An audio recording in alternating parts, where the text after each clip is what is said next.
আর আপনার শান্তি আনতে চাই, কবরের জগৎ থেকে যদি আপনি আমার শান্তিময় জীবন কাটাতে চাই, তাহলে আমাদের দুইটি জিনিস অর্জন করতে হবে। এক নম্বর হলো শিরক মুক্ত ঈমান। এক নম্বর হলো শিরক মুক্ত ঈমান বা শিরক মুক্ত পাক্কা ঈমান অর্জন করতে হবে। দুই নম্বর হলো নেক আমল, আমলওয়ালা জিন্দেগি গড়াইতে হবে। কোনো ইমানদার বান্দা যখন এই দুইটা জিনিস যখন অর্জন করবে, তখন তার জন্য দুনিয়া এবং পরকাল উভয়টা শান্তি হয়ে যাবে। এইজন্য আল্লাহ রাব্বুল আলামিন তার পয়গম্বর হযরত মুহাম্মদ রাসূল সাল্লাল্লাহু আলাইহি ওয়াসাল্লামকে জানিয়ে দেন, ও আমার পয়গম্বর, আপনি আপনার উম্মতদেরকে জানিয়ে দেন, কুল নারু জাহান্নামা আশাদ্দু হাররা। ও আমার পয়গম্বর, আপনি আপনার উম্মতদেরকে জানিয়ে দেন, কুল নারু জাহান্নামা, জাহান্নামের উত্তপ্ত, জাহান্নামের গরম, জাহান্নামের আগুনটা আশাদ্দু হাররা, সবচেয়ে বেশি ভয়াবহ হবে। জাহান্নামের আগুনটা অনেক ভয়াবহ এবং কঠিন হবে। জাহান্নামের আগুনটা এত ভয়াবহ হবে। আল্লাহ রাব্বুল আলামিন বলেন, দুনিয়ার যে আগুন তোমাদেরকে আমি দিয়েছি, দুনিয়ার এটা সাধারণ একটা আগুন।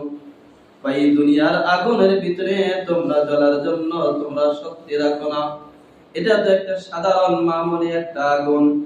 এই দুনিয়ার আগুনের ভিতরে আমরা স্বেচ্ছায় কেউ এই আগুনের ভিতরে হাত দিতে সাহস করি না। এই দুনিয়ার আগুনের চাইতে ওই পরকালের জাহান্নামের আগুনটা আরো হাজার হাজার লক্ষ কোটি গুণ বেশি আরো উত্তপ্ত হবে। জাহান্নামের আগুনটা তো দুনিয়ার আগুনের চাইতে আরো লক্ষ কোটি গুণ আরো বেশি কি হবে? উত্তপ্ত হবে, ভয়াবহ হবে। দুনিয়ার আগুন আর পরকালের আগুনের ভিতরে পার্থক্য রয়েছে। এক নম্বর পার্থক্য হলো, দুনিয়ার আগুন তো এটা সাধারণ মানুষে এটা জ্বালায়, মানুষে এই আগুনকে জ্বালায়, আর পরকালের আগুনটা জাহান্নামের আগুন তো স্বয়ং জ্বালাবেন আল্লাহ তাআলা। জাহান্নামের আগুনটা তো কে জ্বালাইছে ভাই? আল্লাহ তাআলা জ্বালাইছেন। আর দুনিয়ার আগুন এটা সাধারণ আগুন, এটা মানুষে জ্বালিয়ে থাকে। আর এই দুনিয়ার আগুন মানুষের উপকারও হয়, আবার মানুষের ক্ষতিও করে।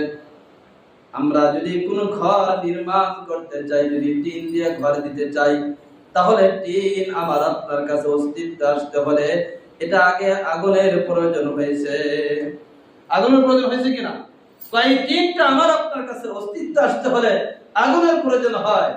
আর আমি আপনি যদি ছাদ করে বাড়ি করতে চাই, রড দিয়ে লোহা দিয়ে যদি বাড়ি করতে চাই, তাহলে লোহাটাও রডও অস্তিত্ব আসার আগে আগুনের প্রয়োজন। তাহলে এটাও মাখলুকাতের উপকারের ক্ষেত্রে প্রায় হয়েছে। শুধু তাই নয়, আরো অনেক কাজ আছে যেগুলো মানুষের উপকারে আসে, আগুনটা মানুষের ফায়দা হয়। বাচ্চা যখন দুনিয়াতে ভূমিষ্ঠ হয়, তখনও আগুনের প্রয়োজন হয়। বাচ্চা যখন দুনিয়াতে আসে, তখনও আগুনের প্রয়োজন হয়। বাচ্চা দুনিয়াতে ভূমিষ্ঠ হওয়ার পর আগুন দিয়ে যদি বাচ্চার নাভিটা যদি একটা সেক দেওয়া হয়, তাহলে দেখা যায় বাচ্চার নাভিটা শক্ত হয়, মজবুত হয়, তাড়াতাড়ি সে ঘাটা শুকিয়ে যায়। এই জন্য হযরত মুসা আলাইহিস সালাতু ওয়াস সালাম যখন তার পরিবার পরিজনদেরকে নিয়ে যখন সফররত অবস্থায় ছিলেন, আর সফর থাকা অবস্থায় তার স্ত্রী যখন ডেলিভারির সময় হয়ে গেলেন, হযরত মুসা আলাইহিস সালাতু ওয়াস সালাম তার স্ত্রী এবং তার পরিবার লোকজনদেরকে বললেন, তোমরা এই জায়গায় অবস্থান করো, এই যে দেখা যায় তোর পাহাড়ে আগুনের মতো দেখা যায়, আমি তোমাদের জন্য আগুনের ব্যবস্থা করি। হযরত মুসা আলাইহিস সালাতু ওয়াস সালাম তোর পাহাড়ে চলে গেলেন, গিয়া দেখেন ওই জায়গায় শুধু আগুন নয়, আল্লাহ রাব্বুল আলামিন পয়গম্বর মুসাকে জানিয়ে দিলেন, ইন্নী আনাল্লাহ, এ পয়গম্বর মুসা, আমি হলাম তোমার প্রভু আল্লাহ। তাহলে মুসা আলাইহিস সালাতু ওয়াস সালাম আগুনের জন্য গিয়েছিলেন কেন? মানুষ জন্মের পরে কি হয়? আগুনের প্রয়োজন হয়। শুধু তাই নয়, একটা মানুষ যখন দুনিয়াতে আসে তখন আগুনের প্রয়োজন, আবার যখন দুনিয়া থেকে বিদায় হয়ে যায় বা তখন ওই মানুষের জন্য আগুনের প্রয়োজন হয়। মানুষ যখন দুনিয়া থেকে চলে যায় তখন তাকে গোসল করার জন্য বড়ই পাতা দিয়ে বিভিন্ন কিছু দিয়ে পানি গরম করে ওই মানুষটাকে কি করায়, গোসল করা হয়। এই জন্য দুনিয়ার আগুনটা মানুষের জন্ম থেকে শুরু করে মৃত্যু পর্যন্ত কোনো না কোনো কাজে তাদের উপকারে আসে। আবার এই দুনিয়ার আগুনটা মানুষের আবার ক্ষতিও করে। যদি কোনো বাড়িতে আগুন লেগে যায়, কোথায় আগুন লাগে তাহলে আগুনটাও তাদের জন্য ক্ষতিকর। দুনিয়ার আগুন যেটা আছে এটা মানুষের উপকারও আসে, আবার তাদের জন্য ক্ষতিকর। কিন্তু পরকালে জাহান্নামের ভিতরে যে আগুনকে আল্লাহ তাআলা জ্বালিয়ে রেখেছেন, এই আগুনটা শুধু ক্ষতি করে, কখনো উপকার করে না। জাহান্নামের আগুনটা মানুষের কোনো উপকারে আসবে না, এটা শুধু তাদের ক্ষতি করবে, শুধু তাদের ক্ষতির ক্ষেত্রে সেটা ব্যয় হয়। দ্বিতীয় নম্বর পার্থক্য, দুনিয়ার আগুন আমরা যেটা স্বচক্ষে দেখতে পারতেছি, এই দুনিয়ার আগুনটা বাতাসেও নিবানো সম্ভব, পানি দ্বারাও নিবানো সম্ভব। যদি বাতাসের গতিটা যদি বেশি হয় তাহলে দেখবেন আগুন এমনি নিভে যায়। আবার অনেক সময় আমরা যখন কুপি জ্বালাই, কুপি জ্বালানোর পরে নিবানোর প্রয়োজন হয়, মুখের বাতাস দিয়ে আমরা নিভাতে পারি কিনা? হ্যাঁ, পারি। তাহলে দুনিয়ার আগুনটা বাতাসের দ্বারাও নিবানো সম্ভব, আবার আগুন দ্বারাও নিবানো সম্ভব। কোনো জায়গায় যদি আগুন লেগে যায় তখন আমরা ফায়ার সার্ভিসে খবর দেই, তখন তারা পানি দিয়ে আগুনকে নিয়ন্ত্রণে এসে আগুনকে নিভাইয়া দেয়। তাহলে দুনিয়ার আগুন পানির দ্বারাও নিবানো সম্ভব, বাতাস দ্বারাও নিবানো সম্ভব। কিন্তু পরকালে যে জাহান্নামের ভিতরে আল্লাহ তাআলা যে আগুনকে জ্বালায় রেখেছেন, এই আগুন কোনদিন বাতাস এবং পানি দ্বারা নিবানো সম্ভব না। জাহান্নামের আগুন যেটা, এটা কখনো বাতাস আর পানি দ্বারা নিবানো সম্ভব নয়। জাহান্নামের ভিতরে মানুষের বুক পর্যন্ত পানি থাকবে, আর ওই পানির ভিতরে আগুন ধাউ ধাউ করে জ্বলতে থাকবে। তাই কোনদিন এই পানি আর ওই জাহান্নামের আগুনকে নিভাইতে পারবে না। জাহান্নামের ভিতরে জাহান্নামের গর্জন থাকবে, প্রচন্ড বাতাস থাকবে, এই বাতাস ও জাহান্নামের আগুনকে নিভাইতে পারবে না। জাহান্নামের আগুনকে নিভাতে পারবে না, বা জাহান্নামের আগুনকে পানি বাতাসে কোনো কিছু নিভাইতে পারবে না। তবে জাহান্নামের আগুন নিভিয়ে যায় ঈমানদারদের চোখের যে কারণে, ঈমানদারদের যে ঈমানের জ্যোতির কারণে, ঈমানদারদের ঈমানের নূরের আলোর কারণে জাহান্নামের আগুন নিভিয়ে যায়, কিন্তু বাতাস পানি নিভাইতে পারে না। তাহলে বোঝা যায় ঈমানদারদের ঈমানের নূর, ঈমানদারদের ঈমানের আলোটা এই পানি এবং বাতাসের চাইতে আরো তেজি হবে, আরো মূল্যায়ন হবে। এই জন্য জাহান্নামের আগুন নিভে যাবে ঈমানদারদের ঈমানের কারণে, ঈমানদারদের ঈমানের নূরের কারণে, কিন্তু বাতাসে পানি কি করতে পারে না, নিভাইতে পারে না। আল্লাহ রাব্বুল আলামিন জাহান্নামের উপরে যখন পুল কায়েম করবেন, ফুলসিরাত কায়েম করবেন, আর ঈমানদার বান্দারা যখন এই ফুলসিরাতের উপর দিয়ে যখন তারা পার হইতে থাকবে, যখন ফুলসিরাতের উপরে যখন তারা পা রাখবে, আর জাহান্নাম ডাক দেয়া বলবে, রে আল্লাহর গোলাম ঈমানদার বান্দারা তোমরা তাড়াতাড়ি পার হয়ে যাও, তোমাদের ঈমান এবং তোমাদের ঈমানের নূরের, ঈমানের জ্যোতির কারণে আমি নিভিয়ে যাই, তোমরা তাড়াতাড়ি পার হও, আমি তো তোমাদের ঈমানের কারণে, তোমাদের ঈমানের জ্যোতির কারণে আমি তো নিভিয়ে যাই, তোমরা একটু তাড়াতাড়ি কি হয়ে যাও, পার হয়ে যাও। তাহলে বোঝা যায় কাল কিয়ামতের ময়দানে, হাসরের ময়দান যখন কায়েম হবে, তখন ঈমানদারদের চোখের পানির কারণে জাহান্নামকে দূরে সরিয়ে দেওয়া হবে, জাহান্নামকে নিভিয়ে দেওয়া হবে। ঈমানদারদের চোখের পানির দাম আল্লাহ তাআলার কাছে অনেক বেশি, চোখের পানির দাম অনেক বেশি। তাহলে দুইটা জিনিস যদি আমরা দুনিয়া থেকে অর্জন করতে পারি, তাহলে পরকালের আমাদের জিন্দেগিটা শান্তিময় হবে এবং জান্নাত আমাদের জন্য অবধারিত হবে। এক নম্বর হলো শিরক মুক্ত ঈমান, দুই নম্বর নেক আমল। নেক আমল আল্লাহ তাআলার কাছে অনেক দাম, নেক আমলের দাম আল্লাহ তাআলার কাছে অনেক বেশি। এজন্য ঈমানের অনেক শাখা প্রশাখা রয়েছে। এর ভিতরে থেকে ছোট ছোট বাচ্চাদেরকে আমরা যে মৌলিক ভাবে যে ঈমানের শাখাগুলো শেখাই, ঈমানে মুফাসসাল, আমানতু বিল্লাহি ওয়া মালাইকাতিহি ওয়া কুতুবিহি ওয়া রুসুলিহি ওয়াল ইয়াউমিল আখির ওয়াল কদরি খাইরিহি ওয়া শাররিহি মিনাল্লাহি তাআলা ওয়াল বাসি বাদাল মাউত। এটা হলো ঈমানের একটা মৌলিক বিষয়। আমানতু বিল্লাহ, আমরা আল্লাহ তাআলার উপর ঈমান এনেছি, ওয়া মালাইকাতিহি, এবং তার ফেরেশতাদের উপর আমরা ঈমান এনেছি। বা ফেরেশতাদেরকে আল্লাহ রাব্বুল আলামিন, ফেরেশতারা কারা, ফেরেশতারা কোথায় থাকে, ফেরেশতাদের সংখ্যা কত, এটার পরিমাণ একমাত্র আল্লাহ তাআলা জানেন। বা ফেরেশতারা তো যা আসে, ফেরেশতারাও সেই নেককার বান্দাদের কাছে, আমলে সালেহা করনেওয়ালা বান্দাদের কাছে ফেরেশতারাও মুলাকাত করার জন্য আসে, সাক্ষাৎ করার জন্য আসে, মানুষের আকৃতি ধারণ করে। হযরত ইব্রাহিম আলাইহিস সালাতু ওয়াস সালামের কাছে এসেছেন, হযরত লূত আলাইহিস সালাতু ওয়াস সালামের কাছেও এসেছেন, ফেরেশতারা মানুষের আকৃতি ধারণ করে। হযরত মালিক ইবনে দিনার রাহমাতুল্লাহ আলাইহির কাছেও এসেছেন। আল্লাহ রাব্বুল আলামিনের কাছে ফেরেশতারা অনুমতি যে আল্লাহ ওয়ালা বান্দাদের সাথে সাক্ষাৎ করার জন্য আসে।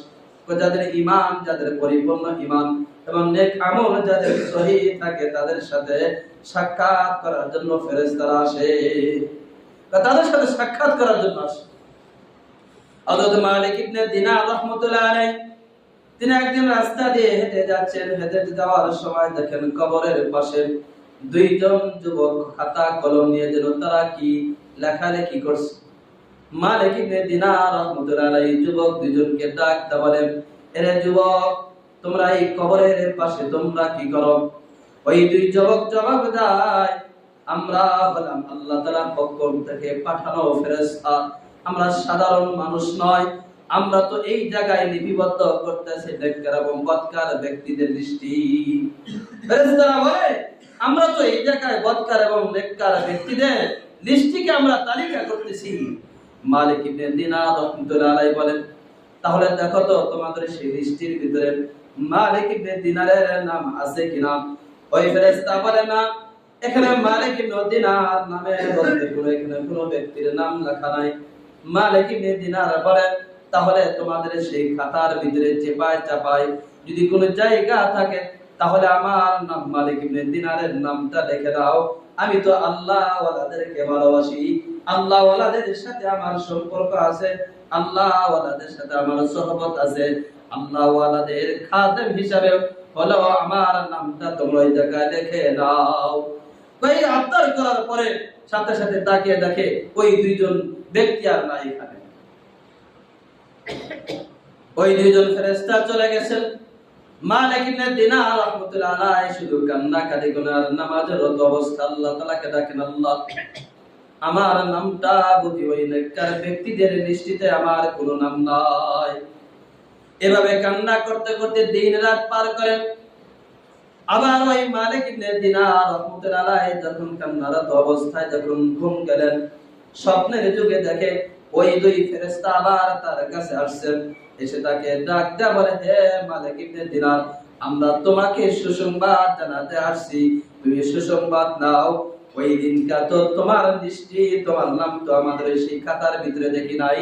আমাদের এই সাধারণ খাতাকে নিয়ে যখন আল্লাহ তাআলার দরবারে আমরা যাই, আল্লাহ তাআলার কাছে মূল খাতাতে যখন আমরা এই লিস্টগুলো ওঠানোর জন্য খাতাকে পেশ করি, ওই খাতার ভিতরে দেখি তোমার নাম মালিক ইবনে দিনারের নাম ওই জায়গা লেখা। তোমার নাম আমাদের এই সাধারণ খাতা লেখা না থাকলেও আল্লাহ তাআলার খাতায় তোমার নাম লেখা আছে। মালিক ইবনে দিনারকে সুসংবাদ জানান যে তোমার নামটা তো ওই খাতায় আছে।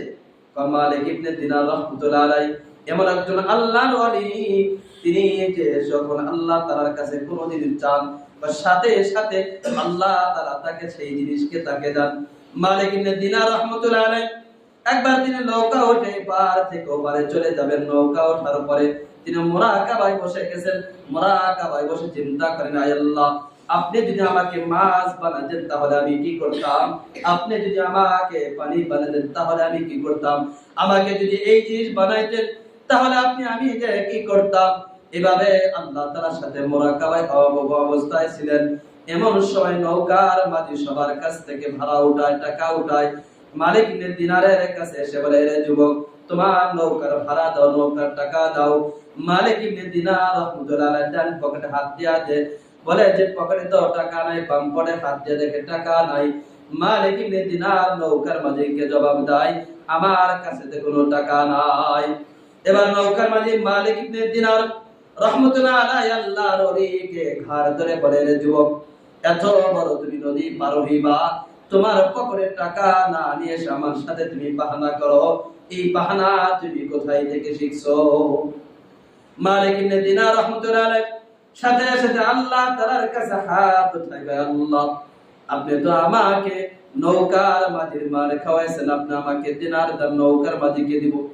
আল্লাহ রাব্বুল আলামিন সাথে সাথে সমুদ্রের মাছদেরকে জানিয়ে দিলেন, আমার গোলাম, আমার বান্দা মালিক ইবনে দিনারের দিনার প্রয়োজন, দিরহামের প্রয়োজন, তোমরা মালিক ইবনে দিনারকে দিনার দিরহাম দিয়ে আসো। মালিক ইবনে দিনার রাহমাতুল্লাহ আলাইহি তাকে দেখে নৌকার চতুর্দিক দিয়ে মাছ এক একজন দিনার দিরহাম নিয়ে মুখ সামনে বাড়িয়েছে। মালিক ইবনে দিনার রাহমাতুল্লাহ আলাইহি একটি মাছের মুখ থেকে দিনার গুলো নিয়ে ওই নৌকার মাঝিকে দিয়ে বলে, নাও, এই যে তোমার নৌকার ভাড়া। আর বাকি মাছদেরকে বলে, যাও তোমরা এখান থেকে চলে যাও, আমার আর দিনার দিরহামের প্রয়োজন নাই। মালিক ইবনে দিনার আল্লাহ তাআলার এমন একজন মনোনীত আল্লাহর ওলি ছিলেন, তার সাথে সাথে আল্লাহ তাআলা তার জন্য কি করতেন, ব্যবস্থাপনা করতেন। এজন্য আল্লাহর ওলি হতে হলে, নেককার ঈমানদার হতে হলে, পরিপূর্ণ ঈমানদার হতে হলে কি লাগবে? দুইটা জিনিস লাগবে। একটা হলো শিরক মুক্ত ঈমান লাগবে, দুই নাম্বার হলো নেক আমল লাগবে। একজন সবজি বিক্রেতা বাড়ি থেকে রওনা দিয়েছে সবজি বিক্রি করার জন্য। রাস্তার ভিতরে যাওয়ার পরে হঠাৎ করে একজন যে মানুষ যে তার সামনে দাঁড়িয়ে রয়েছে। এবার সবজি বিক্রেতা বলে, কে তুমি ভাই? আমি তো কোনোদিন তোমাকে দেখি না, আমাদের এলাকাতেও কোনোদিন তোমাকে দেখি নাই, তুমি তো একজন অপরিচিত মানুষের মতো। এবার হযরত ওই ব্যক্তি ওই সবজি বিক্রেতাকে পরিচয় দেয়, আমার নাম হলো আজরাইল আলাইহিস সালাতু ওয়াস সালাম, আমি হলাম মালাকুল মউত, কবজ করনেওয়ালা ফেরেশতা। এবার ওই সবজি বিক্রেতা জবাব দেয়, আমি তো তোমারই অপেক্ষা অনেক দিন ধরে রয়েছি, আমি তোমারই অপেক্ষা রয়েছি, আমি জানি তুমি তো যে কোনো মুহূর্তে সময় আসতে পারো, এই জন্য আমি সর্বদাই ওযু অবস্থায় থাকি যেন কোন সময় আমার জানটা কবজ হয়ে যায়। ওই সবজি বিক্রেতার সম্পর্কে কিতাবে লেখে ওনার বিশেষ দুইটা গুণ ছিল। এক নম্বর হলো সর্বদা সে ওযু অবস্থায় থাকতো, দুই নম্বর তার জীবনে কোনো নামাজ কাজা হয় নাই। তার জীবনে কোনো নামাজ কাজা হয় নাই, আর সর্বদা ওযু অবস্থায় ছিলেন। এবার এই সবজি বিক্রেতা আজরাইল আলাইহিস সালাতু ওয়াস সালামকে ডাক দেয়া বলে, আরে আজরাইল ভাই, তুমি আমাকে একটু সময় দাও, এই যে দেখো আমার গায়ে গামছা, এটা হলো আমার যাই নামাজ, কোথাও যদি আমি চলে যাই, মসজিদ যদি দূরে হয়, নামাজের যদি সময় হয়ে যায়, আমি সাথে সাথে ওই জায়গা আমার এই যাই নামাজটা বিছায়া আমি নামাজ আদায় করি। আজকে তো তুমি আমার জান কবজ করার জন্য আসছো, আমাকে একটু সুযোগ দাও, আমি 2 রাকাত নামাজ পড়ে আল্লাহ তাআলার কুদরতি পায়ে আমি সিজদা দেব। আর যখন কুদরতি পায়ে যখন সিজদা দেব, আর আমি বলতে থাকবো সুবহান